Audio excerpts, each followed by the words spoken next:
Hello everyone, आज है हमारी सिंपल ब्लाउज स्टिचिंग का पार्ट 2। अभी तक आपने पार्ट 1 को नहीं देखा है तो पहले आप जाके पार्ट 1 को देखें, उसके बाद पार्ट 2 देखें। ठीक है, अगर आप मेरे चैनल पे नए हैं तो चैनल को सब्सक्राइब करें। चलिए अब मैं ब्लाउज़ के गले को बनाना बताती हूँ। ठीक है, तो देखिए सबसे पहले मैंने और ये भी पट्टी को 1.25 इंच चौड़ी कटिंग किया है। ठीक है, और ये भी पट्टी से हमारे गले की फिनिशिंग एकदम परफेक्ट आती है। तो देखिए पट्टी को इस तरह से रख के और पूरे गले पे सिलाई लगानी है।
पट्टी को सिलने के बाद अब देखिए मैं इसमें पाइपिंग लगाऊंगी। तो पाइपिंग लगाने से पहले हमें इस तरह से नाखून लगा लेने हैं। इससे क्या होता है कि हमारे ब्लाउज़ की जो पाइपिंग बनाते हैं हम गले पे, वो एकदम फिनिशिंग के साथ बनती है और हमारी पाइपिंग एकदम क्लियर ही दिखती है। तो देखिए पाइपिंग बनाने के लिए इस तरह से पहले पट्टी को आपको फोल्ड करना है पीछे की साइड, और दोबारा से एक और फोल्ड करना है, यानी कि इसे डबल फोल्ड करने के बाद और आपको पाइपिंग की शेप देते हुए सिलाई लगानी है।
पाइपिंग बनाने के बाद अब देखिए मैं आपको दिखाती हूँ कि जो हमारी पाइपिंग है वो किस तरह से बनी है और कितनी ही फिनिशिंग के साथ हमारी ब्लाउज़ की पाइपिंग रेडी हुई है। ठीक है, तो अब देखिए पाइपिंग बनाने के बाद गले पर अब इसमें बाजू लगाएंगे। ठीक है, तो देखेंगे कि हम ब्लाउज़ में स्लीव्स को कैसे अटैच करते हैं। ठीक है, सिंपल भाषा में इसे बाजू भी जोड़ना कहते हैं। तो देखिए ये मेरी स्लीव्स है जिसे मैं पहले फ़ोल्ड करूँगी। ठीक है, अगर आप तुरपाई वाला फ़ोल्ड करना चाहते हैं तो इसे कच्ची सिलाई लगानी होगी या फिर आप पक्की सिलाई लगा के इसे फ़ोल्ड कर सकते हैं। रंदा लो, रंदा लो, इधर आओ।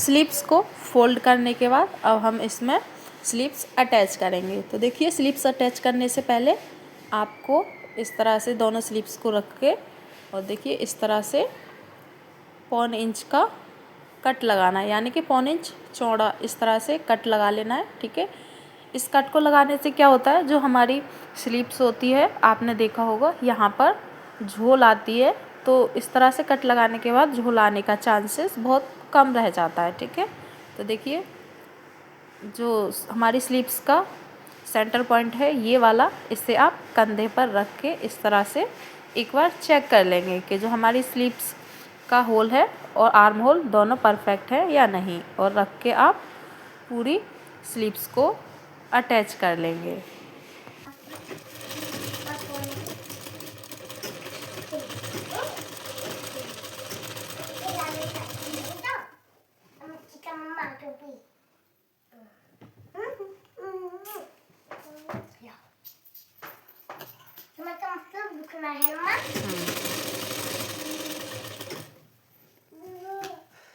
शोल्डर पे जो ये जोड़ है उसे आप पीछे की साइड मोड़ के स्लीव्स को अटैच करेंगे। ऐसे ही आपको दोनों स्लीव्स को अटैच करना है।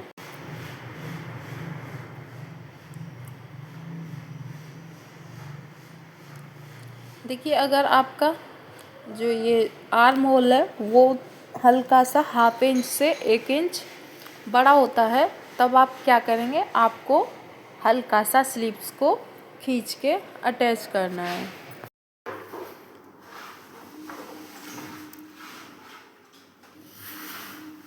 देखिए ये हमारी स्लीव्स अच्छे से इसमें अटैच हो गई है।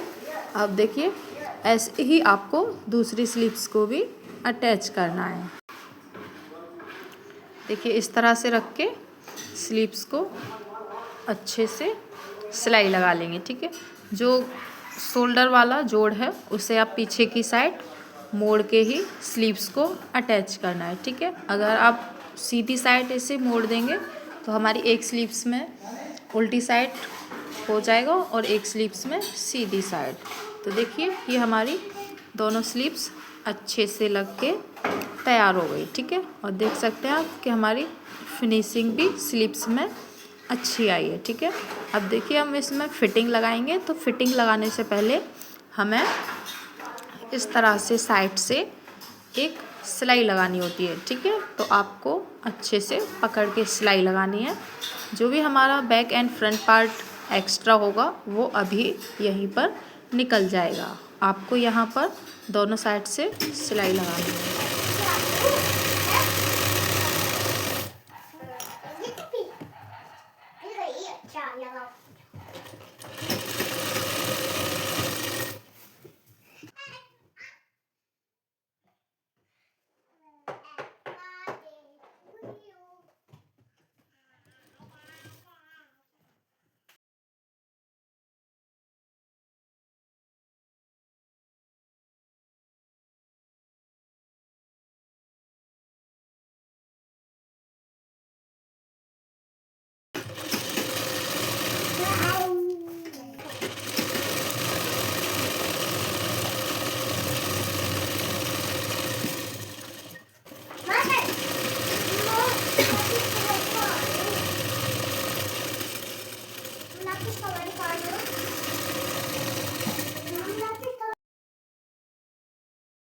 देखिए अब इसमें ब्लाउज़ में हम फिटिंग लगाएंगे। तो फिटिंग लगाने से पहले देखिए हमें इस तरह से साइड से पहले सिलाई लगा लेनी होती है, ठीक है। क्योंकि जब तक आप इस तरह से साइड से लॉक नहीं करेंगे, देखिए यहाँ पे, तब तक आपकी फिटिंग नहीं होगी, ठीक है। जब आप इस तरह से देखिए साइड से पूरा लॉक करके फिटिंग करते हैं तो एक ही सिलाई में परफेक्ट फिटिंग हो जाती है, ठीक है। तो अब देखेंगे कि एक ही सिलाई में परफेक्ट फिटिंग कैसे होती है। तो देखिए मैंने ये नीचे से फोल्ड कर रखा है। अब मैं इसमें फिटिंग का निशान लगाऊंगी। तो जो ब्लाउज़ का जो चेस्ट साइज़ है, ठीक है, वो कितना है, 38 इंच है, ठीक है। 38 इंच है तो 38 इंच का हाफ करेंगे, कितना होगा, 19 इंच, ठीक है। इस तरह से देखिए जहाँ पे भी मेरा 19 इंच होगा मैं वहीं पे निशान लगा दूँगी, ठीक है। इस तरह से देखिए यहाँ पे 19 इंच हुआ, ठीक है, और एक निशान इधर लगा दिया। ये तो हमारा चेस्ट का निशान हो गया, ठीक है। अब इसके बाद क्या करना है, आपको स्लीव्स का निशान लगाना है। जो स्लीव्स राउंड है, स्लीव्स की ढिलाई उसका। तो देखिए जो इसकी स्लीव्स की ढिलाई है वो कितनी है, 13 इंच। तो इसके लिए मैं इसे 6.5 इंच पर निशान लगाऊंगी, ठीक है। इस तरह से देखिए ऐसे ही आपको दूसरी स्लीव्स में भी लगाना है। 6.5 इंच का, ठीक है। इस तरह से देखिए ये निशान लग गए। अब इसके बाद हम कमर का निशान लगाएंगे। तो देखिए आपको इस तरह से कमर को नापना है पहले, ठीक है। आपकी जितनी कमर है, इसकी जो ब्लाउज़ की कमर है वो 35 इंच है, ठीक है। तो देखिए इस तरह से आप यहाँ से टेप को रखेंगे, मेजरमेंट को, टेप को, और इस तरह से देखिए जहाँ भी आपकी कमर होगी वहीं आप निशान लगा लेंगे। तो देखिए यहाँ पे मेरा 35 इंच हो गया, ठीक है। अब देखिए जो भी ये हमारा एक्स्ट्रा है, ये वाला पार्ट, उसे हम नाप लेंगे। ये देखिए हुक वाली पट्टी है तो इसे हम नहीं नापेंगे क्योंकि इस पे तो हमारे हुक लगेंगे तो ये अंदर की साइड जाएगी, ठीक है। तो देखिए यहाँ से नापा तो ये कितना है, 3.25 इंच, ठीक है। तो 3.25 इंच का इस तरह से हम चौथाई कर लेंगे, ठीक है। इस तरह से देखिए ये चौथाई हो गया। अब इसके बाद हम देखिए जो भी कमर का निशान लगाएंगे वो 3.25 इंच का चौथाई था, वो हम यहाँ पे इस तरह से निशान लगा लेंगे।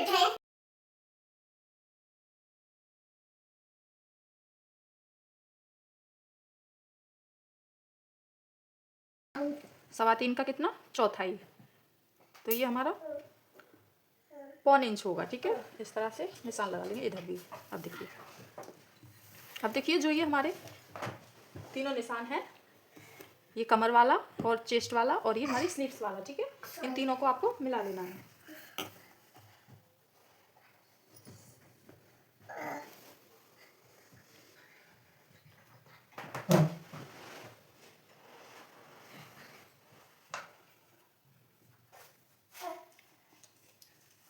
मैं ठंडा देखो अच्छा ना कर गिर गई बंदा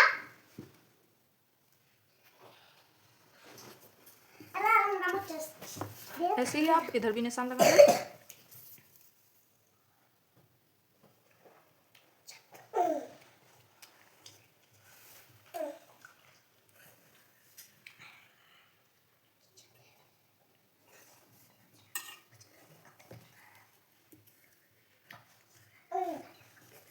अब देखिए अब जो आपने निशान लगाए हैं उसी पे आपको सिलाई लगानी है, ठीक है।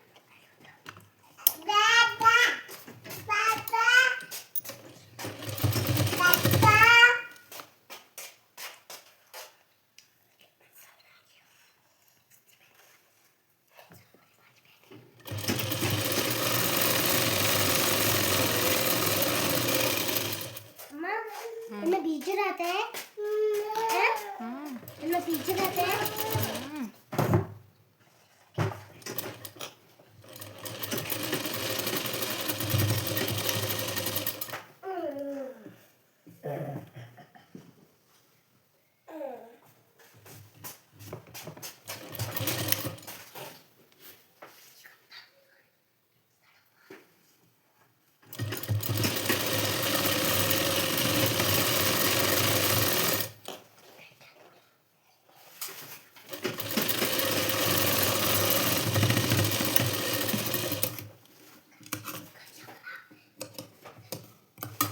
देखिए अब मैं इसे सीधा करके दिखाती हूँ ब्लाउज को।